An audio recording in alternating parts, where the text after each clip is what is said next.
మనమంతా ఎవరి పిల్లలం? పశువులకు పుట్టిన వాళ్ళం కాదు మనం. డార్విన్ చెప్పినట్టు కోతికి పుట్టిన వాళ్ళం కాదు మనం. అబద్ధాలవి. డార్విన్ అనే ఒక మహాశాస్త్రవేత్త ఏం చెప్పాడు? మనిషి కోతి నుండి పుట్టాడు. ఈ ప్రపంచం నమ్మింది. బైబిల్ ఏం చెప్పింది?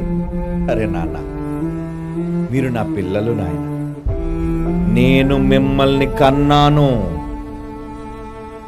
నేను మీకు ఊపిరి పోసాను, మీ తండ్రిని నేను. అందరికీ తండ్రి అయిన దేవుడు ఒక్కడే.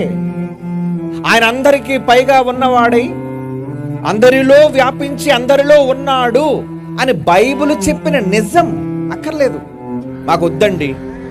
మరి ఏం కావాలి?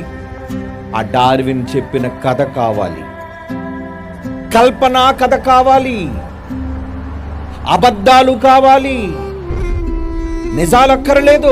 ఏ తెరను చూపించైతే ఈరోజు వ్యవస్థను పాడు చేస్తుందో ఈ మీడియా, అదే తెర ద్వారా నిజాలు కళ్ళకు కట్టినట్లుగా మీకు కనిపించాలి. ఎందుకంటే బైబిల్ కథల పుస్తకం కాదది. ప్రపంచం కథల పుస్తకం అనుకుంటుంది, ఎవడో ఊహించి వ్రాసినదనుకుంటుంది.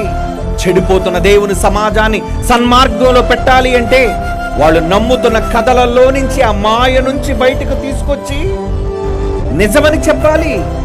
లేదంటే సమాజం పాడైపోతుంది.